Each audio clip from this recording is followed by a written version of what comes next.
Hi, so this week we will learn about one-way analysis of variance.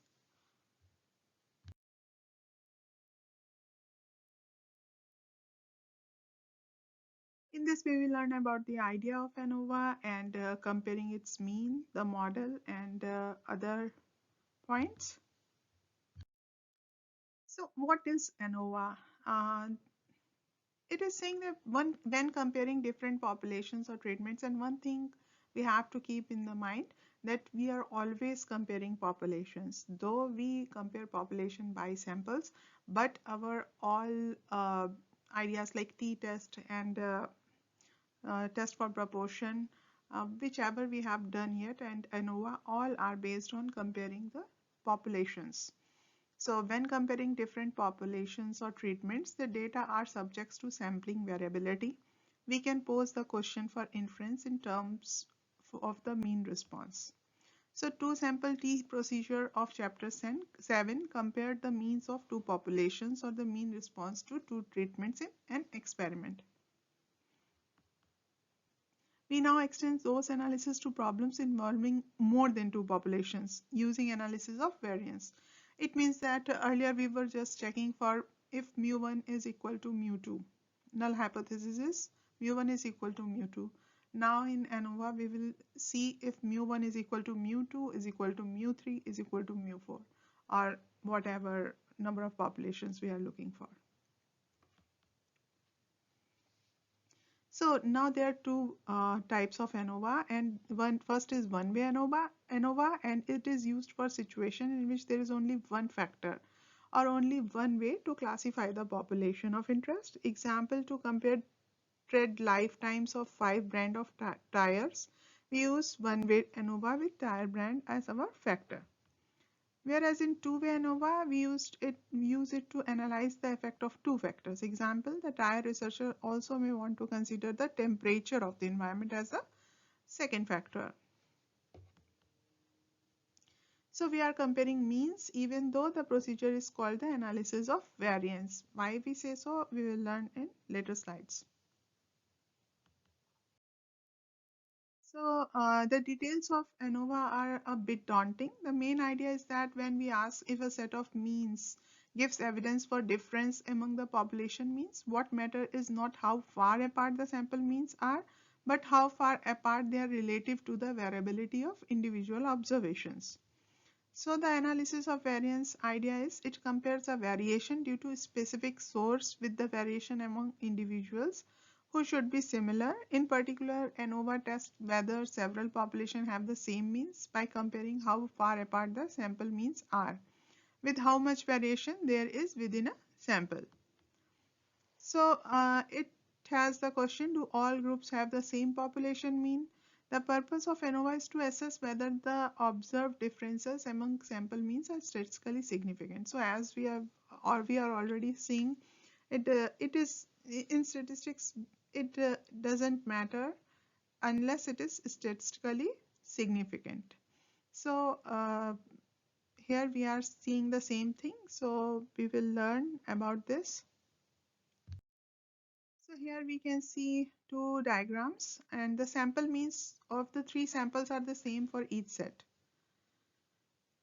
The variation among sample means for A is identical for that B. The variation among the individuals within each of three samples is much less for B.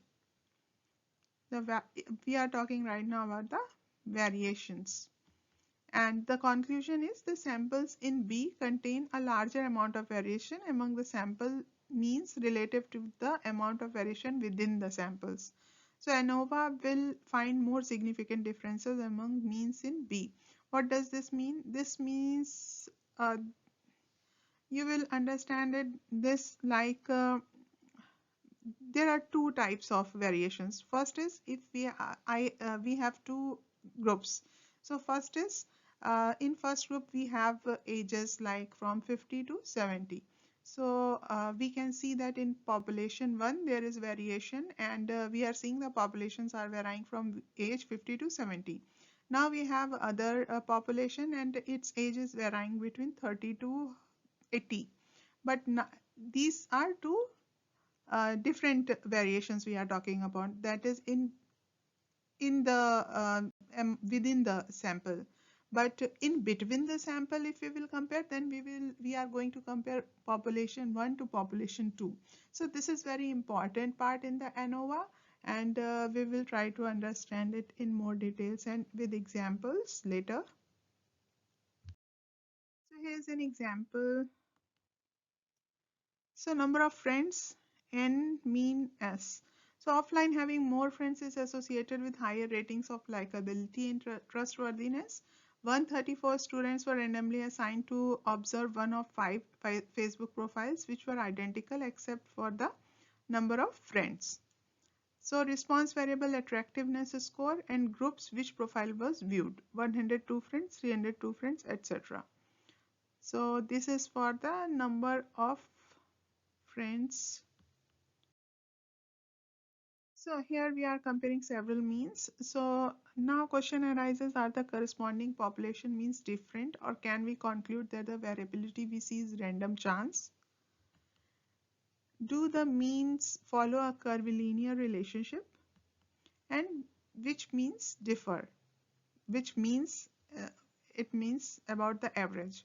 So it's saying if our null hypothesis is right and if all are equal, or if alternate hypothesis is right and if one is different, so which one? If we are comparing many, so because we are taking in consideration mu1 to mu2, mu3, mu4, so if someone says that it is not equal to, they are not equal, so null hypothesis you are rejecting.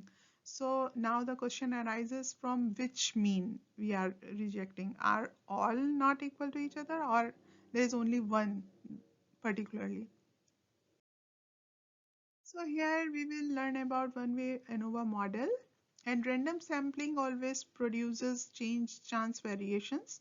Any factor effect would thus show up in our data as the factor driven differences plus chance variation. Chance variation is error.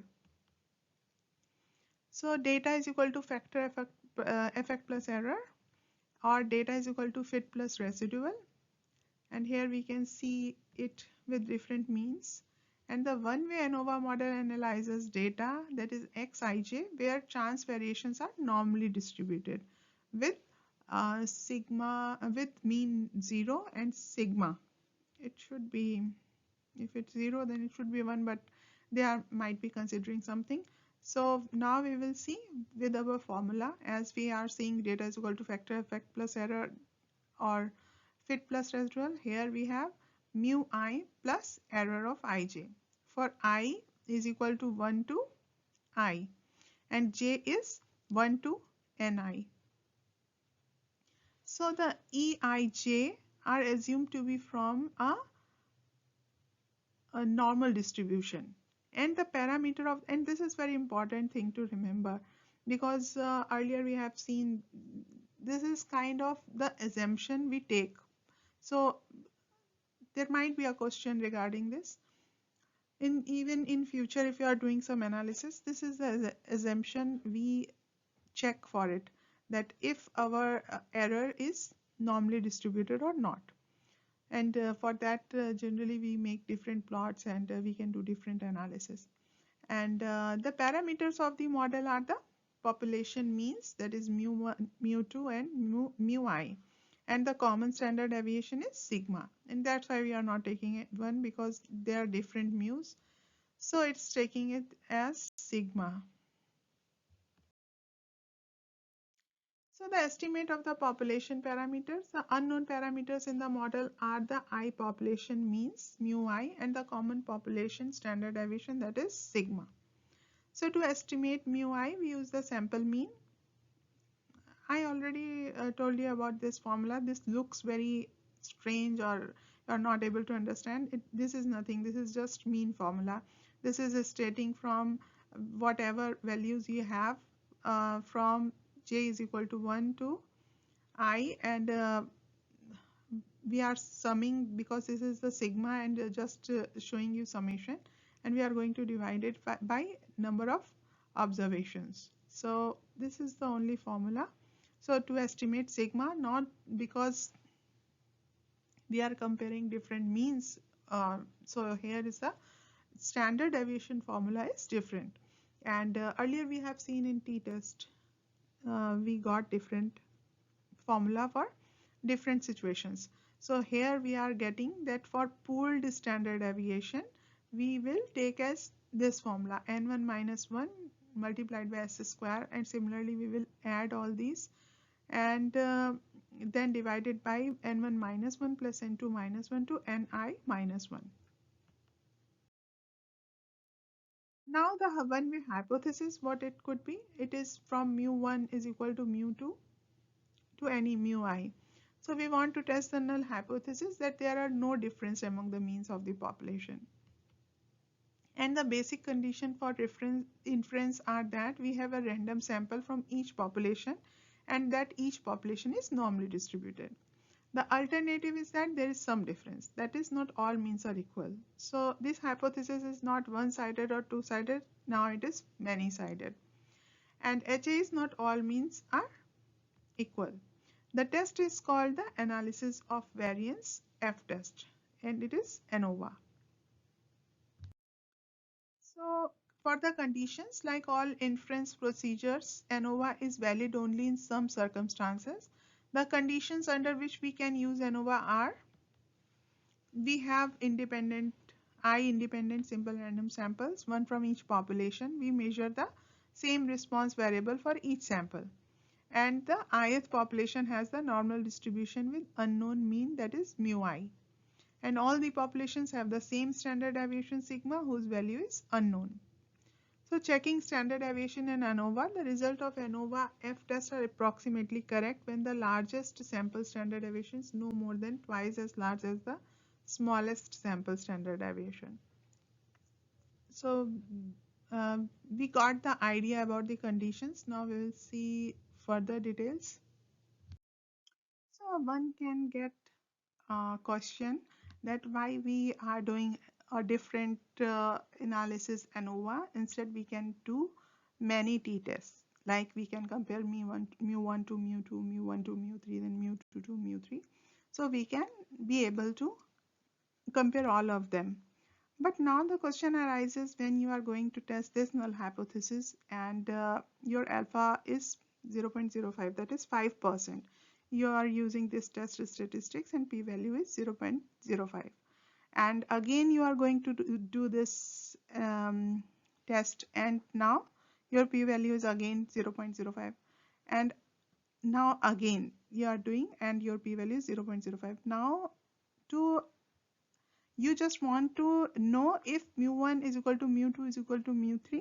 But now to the null hypothesis, because you are doing t-test and taking it as in 3 steps, so you are exceeding your p-value. You started with 0.05, but here now you have, after completing the test, now you have 0.15, which is not acceptable because generally people take alpha as 5%, not 15%. So that's the reason, and because of this we can make type 1 error. So that's the idea behind that we do ANOVA instead of different two sample t-tests.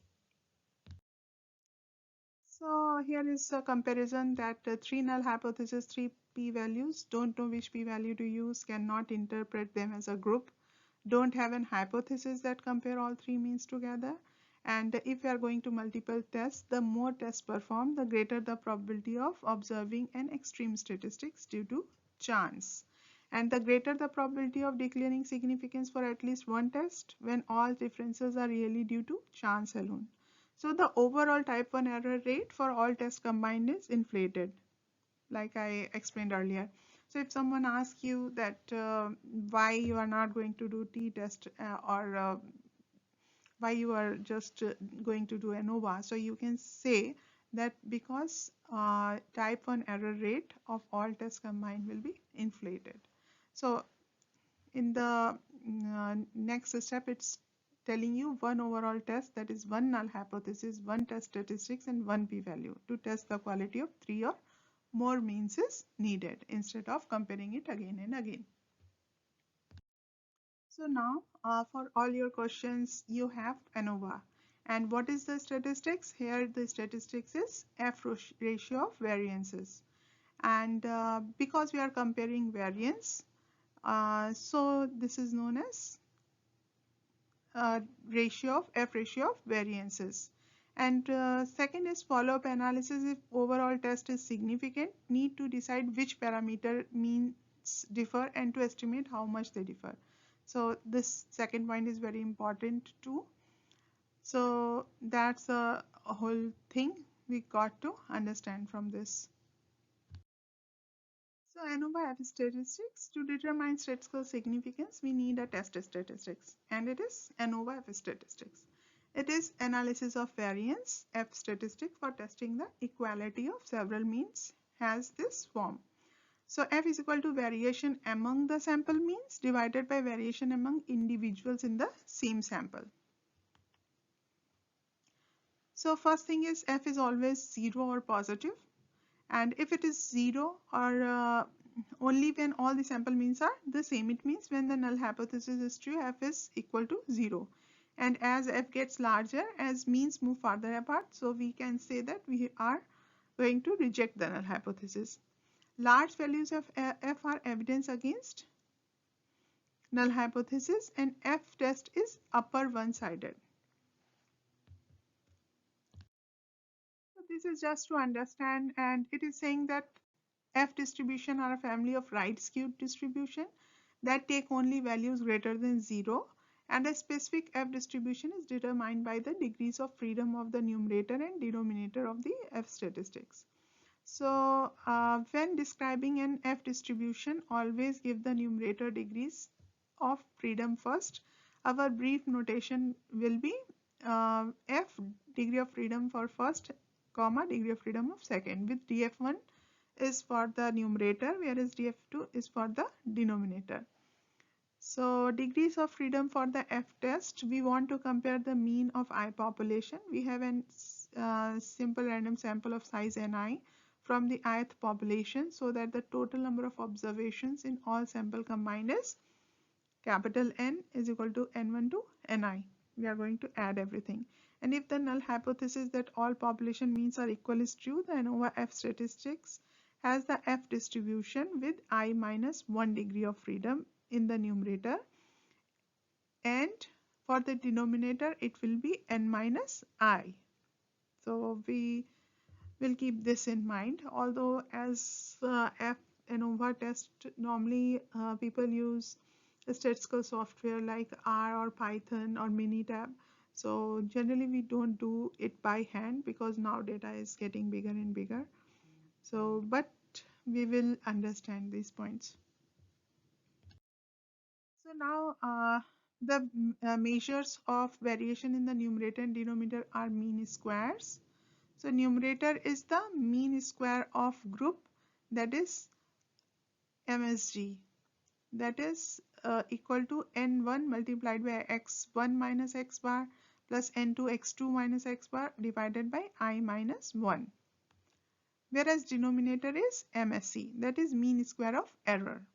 So its formula is n1 minus 1 multiplied by s square, s1 square plus n2 minus 1 s2 square. Similarly, we will add all the values and divide it by n minus 1. And MSE is also called the pooled sample variance, written as SP square. SP is the pooled standard deviation. We have seen these things in t-test. So this is the formula we can see for MSG, and this is for the MSE. So now it's saying sorts of variation among or between groups, and sum of squares, degree of freedom will be I minus 1, and mean square is MSG is equal to SSG divided by DFG. F value, how we will calculate it, would be MSG divided by MSE, and P value is the tail area above F, and value of F for alpha, generally it's 0.05. And within groups or errors, it is Ni minus 1 multiplied by Si square, that is sum of squares, and the degree of freedom is n minus I, and that is MSE, that is SSE divided by DFE. Similarly, when we go for total, it would be SST, that is sum of square total, and that would be equal to SSG plus SSE, and degree of freedom is n minus 1. So for coefficient of determination, now the formula is SSG divided by SST, and for pooled standard deviation, it is under root MSE. So this is right now you might be thinking that there's so many values are going on. It's kind of different than the other test, because here we are taking 2-3 points in consideration. First, the variation or difference in between two populations, and then what is the variation in itself, the group. So if we have two group, as I earlier explained, so that's why we have these much of formulas. So no one is going to ask you these formulas, but if you understand these formulas, it would be better to make better understanding. Though we can, again I will say, we can use statistical software, so we should understand the concept, and we are not going to do this by hand. If you want to understand it better, you can do it, and I will explain it later. So now sum of square represent different sources of variation in the data, and we have already seen that SST is equal to SSG plus SSE, whereas the degree of freedom mirror the sum of squares, that is DFT, degree of freedom total, is equal to DFG plus DFE. And data total is, earlier we have seen the formula, factor effect groups plus error. So we can see here we are using G and E. Normally different terms you can see in the formula they are using. So here we can see for G, it is because it's in inverted comma, you can see it's stating about the groups, among or between groups, and within groups, that is it is considering as error. And that's why we have two different formulas, and when we have different formulas, we will add it to sum up our results. And here is standard deviation formula and coefficient of determination formula, and here it's pooled standard deviation formula. So here we will see an example, and it's stating the problem: to detect the harmful insects in farm fields, researchers put up sticky boards and examine the insects trapped on the boards. Which color attracts the insects best? And they randomly place 6 boards of each of 4 colors in a field of oats and measured the number of cereal leaf beetles trapped. Does the mean number of insects differ for the colors blue, green, white, and yellow? So this is the problem statement for this, and here what would null hypothesis is? All colors are equal. Mean of all colors will be equal. Whereas the alternative is it's differ. Sample sizes, there are 6 boards of each color, so there are total 24 boards, because there were 4 colors and 6 boards for each color, so it's 24. Treatments are 4 colors because we are taking 4 different colors. And what are the responses? That is the number of beetles in the board. Now first we will state our null hypothesis and alternate hypothesis, and we will understand what is alpha here, what we are taking alpha here. So null hypothesis is mu blue is equal to mu green is equal to mu white is equal to mu yellow, and alternate is at least one mean is different, and alpha we are taking as 0.05. Now we can see in the earlier example, when we are taking as t-test, we were confusing about the alpha, but here because we are using analysis of variance, there is only one alpha, that is equal to 0.05. So now third step is to collect data by randomly placing boards in the field, and here we got our results. Blue one trapped because there were 6 boards, in some it's 16, then 11, 20, 21, 14, 7, these kind of numbers are there. So after that we plotted a box plot. I'm not sure if you know about the box plot. Generally, we make box plot for two reasons. First, we make box plot to understand outliers, and second, to see the um, skewness, if there is a, what is the distribution of each variable. But I think you already learned about the box plot. So yeah, we are going to make box plot for these values, and after that we are going to plot data, compute sample means and standard deviations. So for blue, we already know there are 6 boards, so n is 6. What is the mean? We added all the values and then divided it by 6. So mean is 14.833, whereas the standard deviation is 5.345. So here is the table we calculated from our data, and now we have to check the assumptions. And the first is the equal standard deviation, second is the normality, and third is independent simple random samples. So for seeing if standard deviation is equal or not, what we will do, we will take the largest standard deviation and divide it by the smallest standard deviation. And if that value is less than 2, we will take it as equal standard deviation. If it is greater than 2, then it is not equal to standard deviation. We are not going to proceed further. For the normality, there is no outlier skewness, as we can see in these distributions. And as we know that beetles are coming by themselves, and colors are 6, so we can say that the data is collected randomly. So there is simple random sample, and that is independent. Now we used Minitab in this experiment or example. So we got our result here. So what is the basic thing? Because we have earlier seen the formula is very different and complex. So here we can see first we will see the result. And what is the result? We know F value is 42.84. So we know if F is near to 0, then null hypothesis is true. We are not going to reject null hypothesis.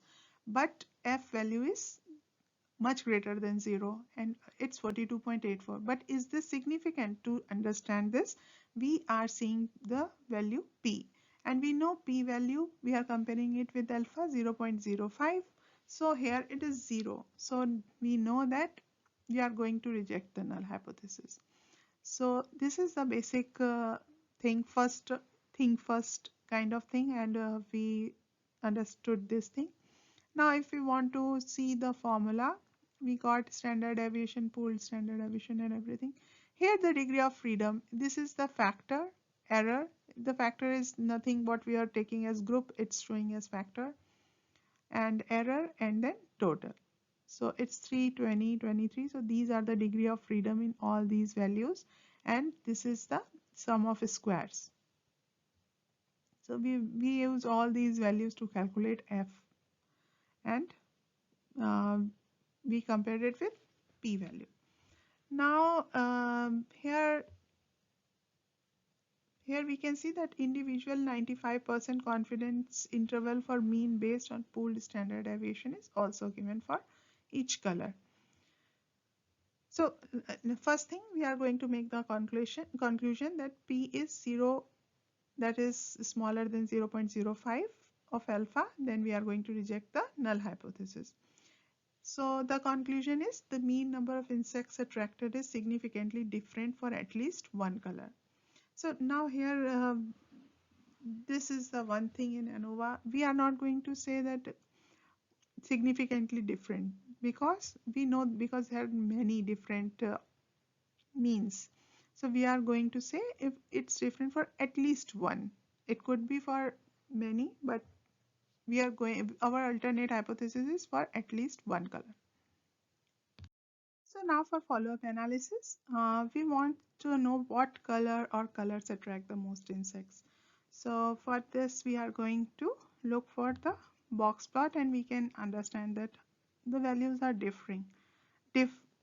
mean and standard deviations are different. And now for the main result, we can conclude that from this confidence interval. So we can see here we are going to take these values to below to better understand the results. And here it's saying that 95% confidence intervals are for each mean separately. Overall confidence level is not 95%. So intervals for yellow and green do not overlap. Here we can see particularly yellow and green are not overlapping. And this means that they are differ. They both has their means are differ. Whereas blue and white are overlapping, and this means they do not differ. Now for the main result or for the recommendation, we can say that we can paint boards yellow to trap beetles. Here is one more example, and you can see null hypothesis is similar. But here the condition is somewhat different. Why? Because here we can see these are list 1, list 2, list 3, list 4, and we can see mu1 is significantly greater than mu3 and mu4. What is mu3 and mu4? That is the green one. Whereas mu3 and mu4 don't differ, that you can clearly see it. And mu2 does not differ significantly from mu2 is not significantly differ from mu1, mu3 and mu4. So now I think you are able to understand this, and similarly we can see F test 4.92 and P is 0.003. So we are rejecting the null hypothesis here again. So for multiple comparison, tests are variance on two sample t-test, and they use the pool standard deviation and the pool degree of freedom, and assuming that they are done appropriately, they account for the fact that many tests are done simultaneously. And we compute a t-statistics for all pair of means, and that is xi minus xj mean divided by under root 1 by ni plus 1 by nj. And we saw this formula again. I will say we already have seen this formula in our t-test. A given test is significant, mu and mu j are significantly different when t critical value with degree of freedom is equal to DFE, that is the pool degree of freedom, is less than or equal to mod Tij, that is the t value of ij. So the value of t star star, that is the t critical, depends on which procedure you choose to use. So here's the Bonferroni procedure.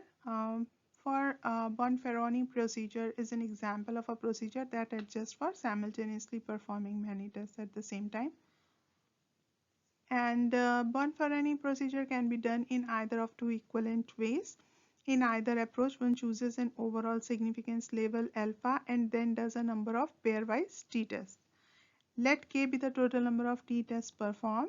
So use the procedure on the previous page with t critical being the t value with degree of freedom, DFE, and an area of alpha divided by 2k to its right.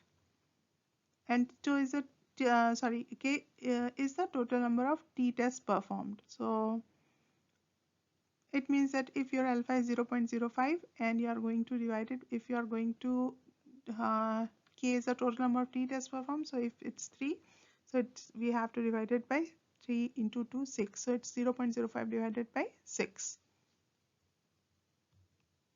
So compute a p-value for each t-test in the usual way and conclude that a particular pair of mean is significantly different only when k times that p-value is no greater than alpha.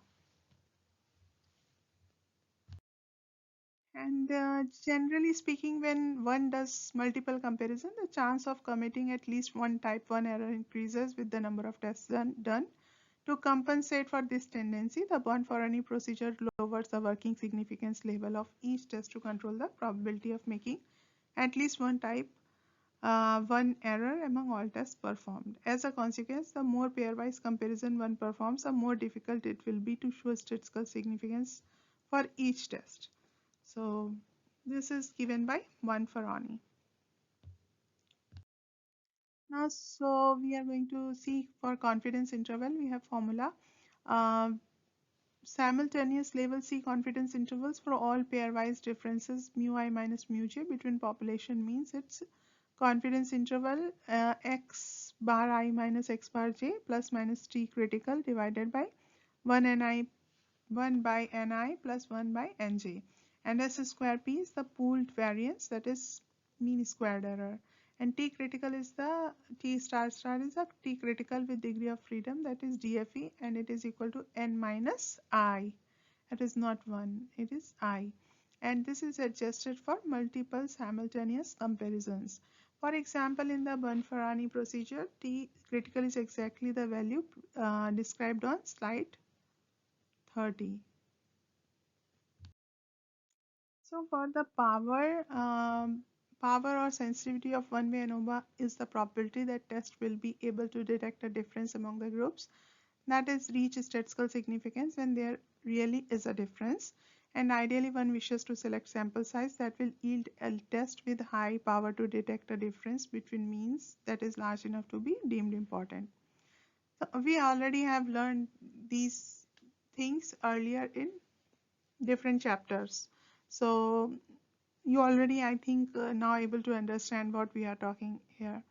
So too small a sample is waste of experiment, but too large a sample is waste of resources.